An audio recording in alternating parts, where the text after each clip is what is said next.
তো বন্ধুরা চলে এসেছি তোমাদের সাথে আবার ভিডিও নিয়ে। তো দেখো দেখতেই পারছো, তো আমরা কি বলতো সংসারটাকে মেয়েরা তো প্রচুর ভালোবাসি। তো সংসারের যুদ্ধ করতে করতে সারাদিন সংসারটাকে ভালোবেসেই সমস্ত কিছু করি, কারণ আমাদের সংসার আমাদেরকে তো করতেই হবে। আর আমাদের মতন মেয়েরা সবাই, ঘরের বউরা সবাইকেই হাসি মুখে সব কিছু মাথা ঠান্ডা করে করে নিতে হয়, কারণ আমাদের সব কিছু বোঝারও কেউ অনেক সময় কেউ থাকে না, আর কেউ জিজ্ঞেসও করে না তুমি কেমন আছো বা কেমন কী করছো, ভালো আছো কি না, তোমার আজকে কষ্ট হচ্ছে কি না। তো যাই হোক, চলো, তো সংসারে যুদ্ধ করতে করতে বাইরের যুদ্ধও করা হচ্ছে, তারপরে ঘরের যুদ্ধও করা হচ্ছে, এইভাবেই ভালোবেসে কাজটা করছি।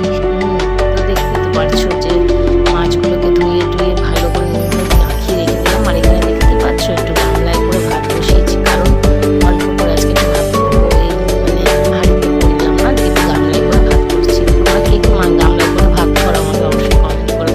আর তোমাদেরকে অনেক দাদা ভাইদের বলছি, অনেক ভাইদের বলছি স্টার গিফট করার জন্য অনেক অনেক ধন্যবাদ, অনেক ভালোবাসা। তোমরা এইভাবে আমার পাশে থেকো, আমরা সবসময় তোমাদের পাশে আছি। তারপরে দেখতে পাচ্ছ এখানে একটু লাল শাকও ভাজা হয়েছে। আর আমাদের বাড়িতে একটু আমি শাকটা প্রচুর ভালোবাসি, শাকটা আমি প্রচুর খাই। আর এখানে কি জানো, ধনেপাতাগুলো সমস্ত না ভালো করে ধুয়ে রেখে দিয়েছি, কারণ এগুলোকে না আমি একটুখানি ফ্রিজে রেখে দেবো, অনেক দিন থাকে। আর এই যে মাছ করব, মাছের ঝোল করব, তারপরে কি বলো তো একটুখানি। আর এই যে দেখতে পাচ্ছ এই বাস্কটা করে না আমি সমস্ত ধনেপাতাগুলোকে ভালো করে রেখে দেবো, আর অনেক দিন থাকে বন্ধুরা, জানো তো। তোমরা একটু এইভাবে ধুয়ে একটা বক্সে করে রেখে দেবে। আর আমি দেখো সমস্ত প্রথমে ধুয়ে রেখে দিয়েছিলাম, জলটা ঝরে যেতে একটা বক্সে করে আটকে রেখে দিই। আর যখন আমার লাগে অল্প অল্প বার করি আর রান্না করি, আর এইভাবে রেখে দিই, তাহলে রোজ রোজ আর কিনতে লাগে না। আর যদি ভালোভাবে রাখা যায় তাহলে দাঁড়াও আরেকটু রাখি, কারণ অনেকটা আছে, আমি যতটুকু রান্না হবে ততটুকু বাইরে রেখে দিয়ে আর বাদ বাকিটা আমি বক্সে ভরে নিচ্ছি, বক্সে ভরে ফ্রিজে রেখে দেবো। আর কি বলো তো, এইভাবে রেখে দিলে না একটু জিনিসটা ভালোও থাকে, জানো তো। তারপরে তো রান্না করতে করতে দুনিয়ার কাজ আছে, মেয়েকে একটু মাথা শ্যাম্পু করিয়ে দেবো, সোনামাকে। এই দেখো এইবার ফ্রিজে রেখে দিচ্ছি, একটু অনেক দিন থাকে। আমি প্রত্যেক দিন আমার রান্না করি, একটু বার করি আবার নিয়ে নিই, তারপরে এটা এক সপ্তাহের মতন চলে যায়, জানো তো, অনেকটা করে থাকে। এবারে দেখো একটুখানি চলো রান্নাটা করে নিই, করতে করতে তোমাদের সাথে একটু কথা বলছি। তোমরা সবাই কেমন আছো অবশ্যই কমেন্ট করে জানিও। আমি তো ভালো আছি, তোমাদের ভালোবাসায় তো ভালো থাকতেই হবে বলো। আর এবারে তোমরা কে কোথা থেকে দেখছো একটু প্লিজ কমেন্টে বলো, যে আমি এখান থেকে দেখছি ওখান থেকে দেখছি। আমি তো কলকাতা থেকেই বলছি, কলকাতা বড়নগর। আর তোমরা কে কোথা থেকে ভিডিওগুলো দেখছো একটু প্লিজ কমেন্ট করে বলো, তাহলে আমি তোমাদের নামগুলো নেব। অনেকটা ধন্যবাদ দিতে ভালো লাগে আমার।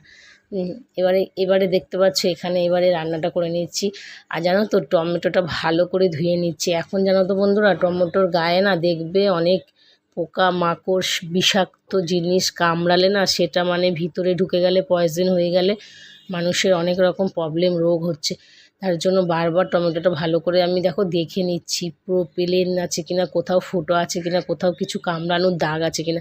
যদি কোনো কামড়ানোর দাগ দেখতে পাও, কিংবা টমেটোর গায়ে কোনো কামড়ানোর দাগ দেখতে পেলে, সেই টমেটোটা তোমরা ফেলে দেবে, খাবে না। তারপরে দেখতে পাচ্ছ একটা শাক করেছি, আর একটা শাক, দুটো শাক রয়েছে এখনও, এগুলো আমি তুলে ভালো করে ফ্রিজে আটকে রেখে দেবো গুছিয়ে।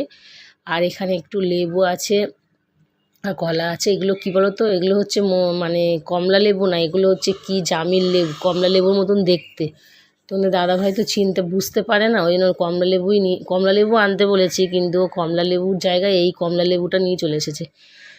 তো এই কমলা লেবুটাকে তো আমার মারা বলতো জামিল লেবু না কী লেবু জানি না, কিন্তু দেখো পুরো কমলা লেবুর মতন। যাই হোক, লেবু তো খেলেই উপকার, তার জন্য তো দেখলাম লেবুগুলো ভালো আছে কিনা। তো মোটামুটি লেবুগুলো ভালো আছে, এখন দেখা যাক মিষ্টি হবে কি টক হবে। তো যাই হোক, এই যে আবার লেবেলে কি গায়ে মাখা আছে। এবার তারপর দেখো এগুলো একটু সমস্ত তুলে গুছিয়ে টুছিয়ে নেব। হ্যাঁ, আর আমি কি বলো তো, যেহেতু আমি সারাদিন ঘরে থেকে তোমাদের সাথে এটাই শেয়ার করি, তো দেখেছো দুপুরবেলা আরেকবার চা খাচ্ছিলাম। তো এবার দেখো সোনামাকে মাথাটা শ্যাম্পু করে দিয়েছি, করে চুলে এই কাপড়টা বেঁধে দিয়েছি।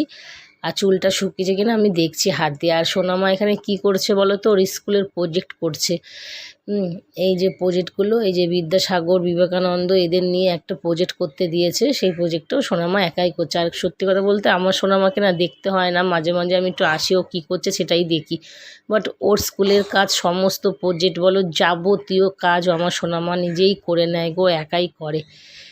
এটাই আমার কাছে ভালো লাগে। দেখতে পাচ্ছ তো সমস্ত করে সবার বাণীগুলো একটা করে ও লিখছে। আর লিখে তারপরে ওকে ভাত দিয়ে দেবো, ভাত খেয়ে নেবে। তো করে নিক, তারপরে এই যে আমার সোনামাকে দেখো ভাত দিয়েছে, ও শুধু মাছ দিয়েই ভাত খাচ্ছে। আর এপাশে আমি খাচ্ছি, দেখতে পাচ্ছ, এপাশে দেখবে, এপাশে আমি খাচ্ছি। আমার অলরেডি খাওয়া হয়ে গেছে, দেখো লাস্ট ফিনিশিং আমার তাড়াতাড়ি একটু খাওয়াটা হয়ে যায়। আর আমি একটু তাড়াতাড়ি খাই বলে আমার মেয়ে আমাকে বলে তুমি হাঁসের মতন খাও। তো কি আমি একটু তাড়াতাড়ি খাওয়া, জানো তো কি বলবো বলো, যার যেরকম খাওয়াটা তো আর কেউ বলতে পারে না। আর সোনামা একটু আস্তে আস্তেই খায়, ওর বাবাও একটু আস্তে আস্তে খায়, ও বাবা মেয়ে তো একটু আস্তে খায়। আর আমি একটু তাড়াতাড়ি আমার খাওয়া হয়ে যায়, কারণ আমি ভাত নিয়ে বেশিক্ষণ বসে থাকতে পারি না। তারপরে চলো খাওয়া দাওয়া হয়ে গেছে, এবারে চলো তোমাদের সাথে একটু গল্প করি। তো এসেছি এবারে দেখো একটুখানি রান্নাঘরের কাজ আছে, বাসন টাসন ধোবো, তো ভাবলাম তোমাদের সাথে একটু কথা বলে নিই। তো রান্নাঘরে দাঁড়িয়েই তোমাদের সাথে কথা বলছি। তো চলো সবাই একটু পুরো ভিডিওটা দেখো। আর দেখে তোমরা অবশ্যই একটা ভালো কমেন্ট করো, কারণ তোমাদের বাড়িতে যাতে আমি যেতে পারি, তোমাদের সুন্দর ভালোবাসা দিয়ে আসতে পারি। ভালো লাগলে অবশ্যই চ্যানেলটা ফলো করে রেখো, তাহলে সবার প্রথমে ভিডিওটা আসলে তোমাদের কাছে নোটিফিকেশন চলে যাবে। আর কড়াইতে একটু ভাজা আছে, ওটা একটু নামিয়ে রেখে দেবো, তার জন্য একটু দেখে নিলাম। তো চলো পরে